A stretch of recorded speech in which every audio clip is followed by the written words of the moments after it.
This is not so much a question as more of a testimonial to you and to thanks, something that has come up for me. So quick background, I work for a small software company.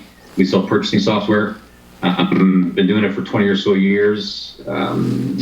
We're a small company. We work in the SMB space. Sales team of one. You're looking at them. Chief cook and bottle washer. Yes.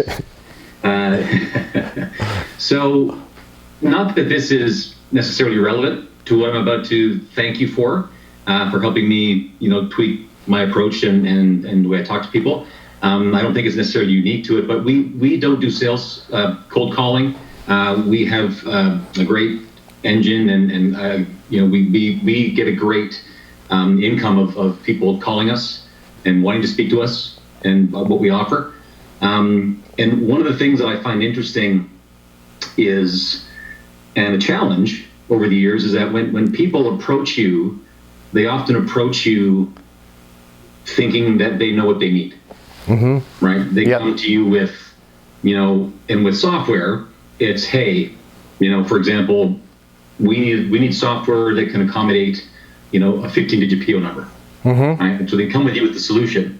And sometimes it can be difficult to steer them in a different direction because, not to disrespect people, but in my experience, most times people don't know what they need. Yeah. So getting them turned around to help them understand what they do need. And one of the things that I've learned from you already in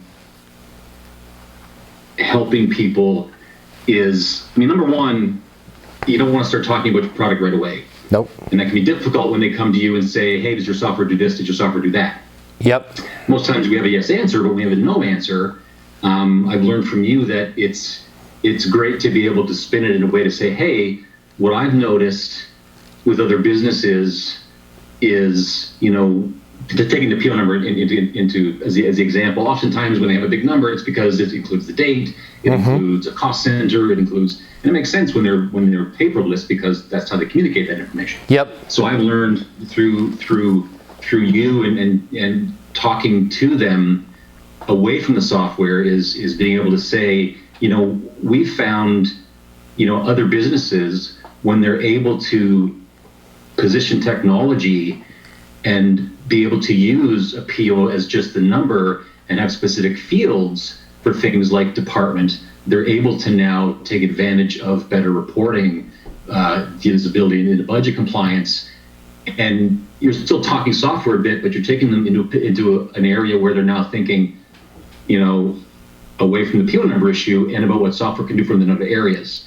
And so I'm learning that from you, that it's talking about, again, it's hard to describe because it's new to me. It's a new way of thinking. Yep. Sort of that, hey, we're seeing trends in this area or that area, but it's about letting them know that, hey, we see this in other companies like yours, or just in general, and seeing them, giving them an idea of what other benefits they can get by doing things a different way. Yep. Absolutely right. Otherwise, for us, it's a no answer. I can just say, no, we can't accommodate that. Sorry, best of luck to you. Yep. Right? But get them talking and thinking about different things has been a real help to get my mind out of the, 20 years doing it, right? You get stuck in that. You do things a certain way, you can't see the forest for the trees.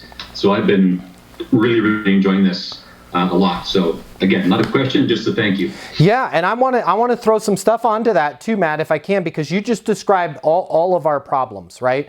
All of us, to some degree, have this difficulty with, for lack of a better word, it's like we're a doctor and patients are coming in and self-diagnosing, right? Hey, I need 50 cc's of propofol. Okay, well, I'm not allowed to write scripts for that because that's a controlled substance. Okay, thanks, bye, right? And it's no good. As a doctor, as a physician, our job is no different than them. We have to really understand the patient's current situation. One of the tools, Matt, and I love everything that you said, because if we think about that, like with the 50-digit PO number, right? Listen to how differently this call could go. Hey, I need some software and it's got to have 50-digit PO number. Sorry, we can't do that. Oh, okay, thanks, bye. Boom. And you may, and I'm not saying you ever sounded like that, but in the past, there may have been deals that could have been saved or salvaged that if you're not skillful and you don't slow it down in the beginning, you lost those deals, right? We almost want somebody to be completely ignorant or completely on the decision that our solution is the right one for them. Ignorance and I want what you have are okay, but when somebody's like, I think I want what you don't have, that wasn't good for us without sales training in the past, okay? So when somebody calls in and says, 50-digit PO number, hey, we don't have that, boom, relationship done. Here's another example of relationship done. Hey, I need software that is able to do a 50-digit PO number. Oh, no, you don't.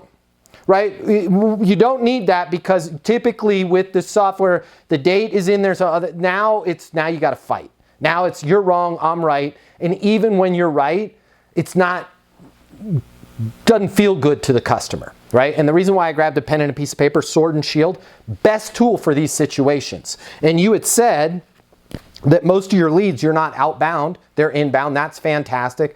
First thing out of your mouth should be, hey, Barry, Matt Easton here with Easton University wanted to reach out to you personally, right? Founder of Easton University wanted to reach out to you personally. Hey, Barry, Matt Easton, I cover all the new business here at Easton University, wanted to reach out to you personally. If you really want to elevate your credibility, wanted to reach out to you personally, make sure my people got you everything you needed. Oh, great. Yeah, thanks for reaching out. Absolutely, my pleasure. What can I get you information on? That should be your next question. On an inbound lead, what can I get you information on? And just say it like that. What can I get you information on? Oh yeah, we need some software. It needs to have a 50-digit PO capability. This is why I want you to have a sword and shield. Because even if they're on the phone, I'm going to put the pad down here where you can't see it. Listen to how you can hear that I've paid attention, that I'm writing this down. So I need software with a 50-digit PO number. Got it, 50-digit PO. Fantastic. What research have you done on us? Right? Oh, I love what you guys are having, perfect. But I just wanted to make sure, and this is worst case scenario, they're going to bring us back. Usually when you just write it down, 50-digit PO, look at how bad my handwriting is, it won't come back. And now you can steer, okay, well, what research have you done on us? What's most important to you with this iteration? What is it that you're trying to achieve? But let's say they come back to that 50-digit PO number. You know, I just need to make sure that you guys have a 50-digit PO number. Hey, perfect, got it, have written it down. We've got a number of different options, and honestly, I can't really answer that question right now, but I've got it written down. We're holding off to the side. If I could ask you a couple questions about your current situation and how you guys are using that number and ideally what you're trying to achieve with the software, I'll be able to give you a definitive answer on whether or not what we do will work with your digit PO needs. Sorry not to sound ignorant there, but I don't sell what you sell. To work with that. And if for some reason we're not able to get it, if I can understand your situation, I can kind of point you in the right direction to maybe some other outfits that can save you a bunch of time. Fair enough? Yeah, that's perfect. Cool. Okay, so when you had said that you guys are looking for more, can you kind of walk me through what you've done in the past, where we're at today? Yeah, so the stuff we're having right now was developed by a guy that worked here. He moved to Boynton Beach, Florida. We haven't seen him. We got to get better. Now, when you say you got to get better software, do you want to replicate what you have in-house or do you want to improve it? Well, we need some improvements. Got it. When you say improvements, can you walk me through some specific examples? Yeah, we need reporting. We need flexibility. We need to be able to look at the date and inventory and all this. Now, why is that? Well, because a lot of times our inventory is aging out and we're running cost of storage that we didn't need to. Got it. Just out of curiosity, what are you spending on aged out inventory right now? About $8,000 a month, right? If we could know what's aging and get it out the door before it becomes obsolete, we'd probably save us about $8,000 a month. Cool. Got it. And you're writing that down. $8,000 a month. I just found $8,000 a month, right? What else? On the reporting side, our CEO is looking for reports. Right now, we're doing those ad hoc. Mirror, you're doing them ad hoc? Yeah, I'm having to generate them myself. Man, how much time are you spending generating reports? About 2 hours a week. Got it. Cool. And If you don't mind me asking, I'm assuming you've got other things that you could be doing with those 2 hours, yeah? Yeah. I mean, where would you like to be spending your time? I'd like to be spending it in product development. Got it.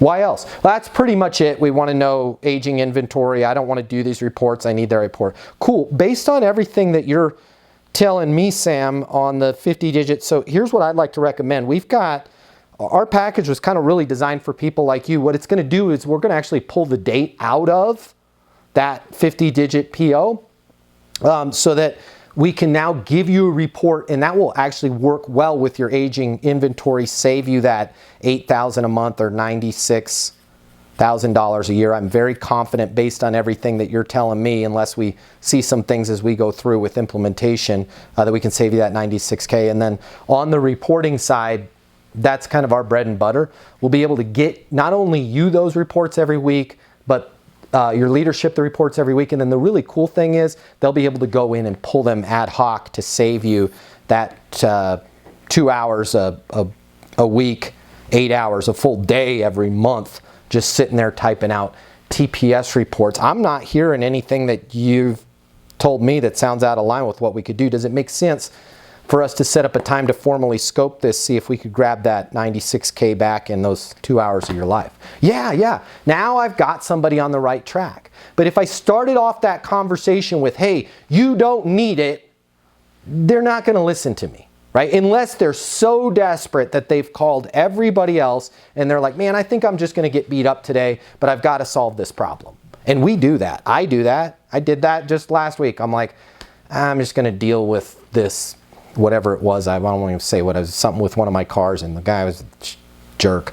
But I was like, I just got to get the car. I got to move on. I'm going to Mexico. I got to get this thing done. Fine, do the work, right? Sometimes we will put up with that stuff, but a lot of times we won't.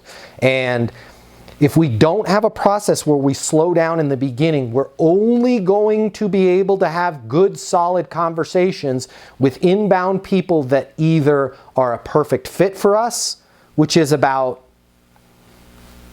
call it 15% of the people that call in, or the people that are ignorant, which is about another 15%, which leaves us 70% of our potential deals on inbound leads. If we don't slow it down in the beginning and act more skillful, got it on the fact that you guys need to have mobile reporting. I've written that down. I've got that off to the side. Just out of curiosity, why do you say you need mobile reporting? Right now you're having a better question. But it's amazing the power of you guys. And you're not going to believe me till you start doing it. But you guys just literally writing, and they can hear the cadence in your voice. Got it on the mobile reporting. I've got a note on that. By the way, this helps you in your interpersonal and your office situations too. If you guys ever, not to do management training, but if you ever have an employee or somebody in leadership or somebody's just being difficult and yelling at you, always bring a pen and a piece of paper into that meeting, right? Hey Matt, you've missed your quota by 7% last quarter. Got it, 7%. I'm on it. What are some of your thoughts on how we can improve this? Once you write that number down, they won't keep repeating it. If both in sales and in our personal life, if we are just standing there with empty hands, you missed your quota by 7%. I know. No, you're not hearing me. You missed it by 7%. I get it. No, we got to get this thing up by at least 8%. But immediately when you write something down, the other person goes, I'm going to look like an idiot if I keep bringing this up.